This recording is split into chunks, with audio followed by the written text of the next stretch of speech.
I'm Harrison. I'm Peter. I'm Ben. I'm Kim. We have a gift for you. Hey. Airbus operates a fleet of over 100 Boeing jet aircraft. Commercial passenger jets must be operated by a pilot and a co-pilot. Consider each of the following causes. Identify which are fixed costs of passenger service and which are variable costs of passenger service. Question A. Cockpit personnel. To the first question, cockpit personnel is fixed cost because all the plane must need a pilot and co-pilot, so it is fixed cost. And to the second question, airport landing fees. It is depend on which kind of the landing fees are charged. The former one is variable cost because it is depend on the weight of the aircraft, and the latter is fixed cost. And the third question, fuel. It is variable cost. The reason is that obviously the larger the aircraft be, the more power they need, and the power is provided by the fuel, so it is variable cost. Now let's look at question 2. Barrick Gold owns the Boyanhulu mine in Tanzania and the Karaguli mine in Australia. Barrick's selling price of gold differs from the spot price as same production is sold through long-term contract, and also owing to the company's use of hedging. And the detail is demonstrated in the table below. And for part A, using the information given, we can now draw the marginal cost curve. The graph shows the profit maximizing quantity of Barrick during 2002 to 2004, respectively were 356, 314, and 350. And the price were 339, 391, 366. It is obvious that the curve shifted left and upward, then shifted right.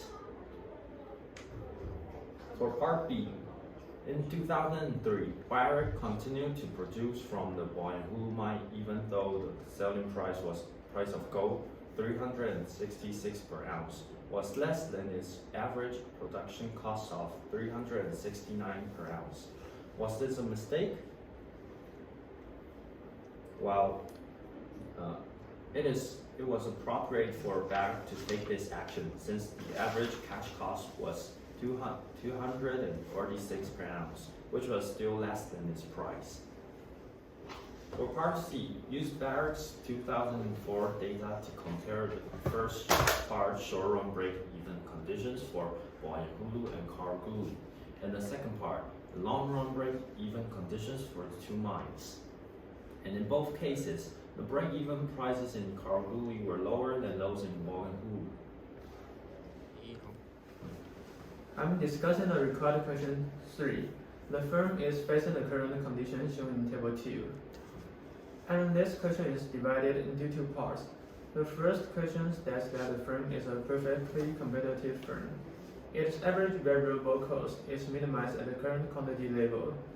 Do you think if this competitive firm is maximizing its profit? Explain why. As a consultant of the firm, what are you going to suggest the firm to do on its production level in the short run?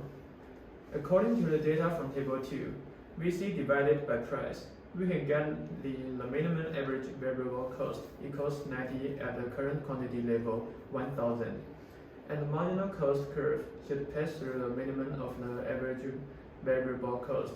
Then we can draw this diagram. But under these circumstances, the firm is not maximizing its profit, since the firm's marginal revenue, which equals its price 100, is greater than the marginal cost. So the firm should increase its current production level 1000 to Q prime in the short run. As to the second question, it states that the firm is a monopoly firm. Its average total cost is minimized at the current quantity level. Do you think if this monopoly firm is maximizing its profit? Explain why. As a consultant of the firm, What are you going to suggest the firm to do on its production label and the price label in the short run? Based on the information provided by Table 2, we can also draw this diagram. Since the marginal cost of the firm is still greater than its marginal revenue, the firm should decrease its current production level from 1,000 to Q prom and increase its price level 100 to P prom. Now I'm discussing the following question 4. Referring to the following figure 1, suppose that recursive airline marginal revenue and demand curve cross the marginal cost curve and quantities of 3,000 and 6,006 a week, respectively. All the other data remain the same. And question A. Let's calculate the profits under policy of uniform pricing. At first, we had to find the uniform price from the figure 1. Since the slope of marginal revenue is twice as big as the demand curve, we can know that 4,000 minus P proportion P minus 800 quarter to 1 proportion 1. Therefore, the uniform price is 2,400. The profit maximizing quantity is 3,000. The profit equal to 2,400 minus 800 and multiply with 3,000, and that is 4.8 million. Let's calculate the profits of competitive price discrimination. The profits of competitive discrimination is this triangle. So it is equal to 4,000 minus 800 and multiply with 6,000, and it's equal to 9.6 million.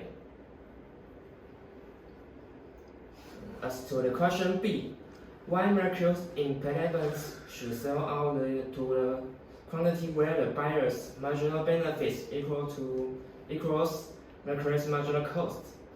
The reason is that if it sold a larger quantity, the marginal benefits would be less than the marginal cost.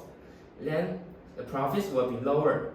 Similarly, if it sold a smaller quantity, it should sell more to increase profits. So to the question C, Mercury's profits is higher with competitive price discrimination than with uniform pricing, since the firm with competitive price discrimination can charge to existing consumers at a higher price and also sell the goods to new buyers who are not willing to pay under the uniform price. In other words, the firm can charge its consumer a different price which exceeds his or her willingness to pay. In this way, the monopoly firms get the entire surplus. There is no dairy lost. Now I'm going to explain question 5. It mentions that the demand for most new films is highest in the first few days after opening, then tapers off. Two key factors affecting potential demand are the season and the timing of other releases. Suppose that both Studio Luna and Moonlight movies are producing major action movies. Question A. The two studios simultaneously must choose between release on December 11th or 18th. If both films open on December 11th, each will sell 200,000 tickets. If one opens on December 11th and the other on December 18th, then the early release will sell 350,000 tickets, while the later release will sell 150,000 tickets. If both open on December 18th, each will sell 100,000 tickets. Construct a game in strategic form to illustrate the situation and identify the equilibrium or the equilibrium. Okay, so as you can see in the chart, there are 4 combinations for them. For Luna Studio, the dominant strategy for Luna Studio is to open the theater on December 11th, which will sell at least 200,000 tickets instead of making 100,000 tickets by opening on December 18th. And for Moonlight Studio, its dominant strategy is also to open on December 11th, which will at least making 200,000 tickets. This kind of equilibrium, we will call it Nash equilibrium, which means the combination combines with the participant's dominant strategy. In this case, the combination for Luna Studio and Moonlight Studio is to both sell on December 11th. But sometimes Nash equilibrium does not mean the best equilibrium because sometimes there will be some conflicts between firms based on the situation. But in this case, the Nash equilibrium is also the best equilibrium for two of the studios. Question B. Now suppose that the publicity surrounding one movie will increase the demand for the other film. Specifically, each studio will sell 70,000 more tickets if both open on the same day. Adjust the data in A according to this new information. How does this affect the equilibrium or the equilibria? Now let's add the numbers on the chart. As we can see, the numbers will not affect the dominant strategy for Luna Studio or Moonlight Studio, which means the Nash equilibrium does not change. And if the Nash equilibrium does not change, it won't affect anything. If the sudden situation could possibly change the dominant strategy for any of the firms, it will possibly change the Nash equilibrium for them.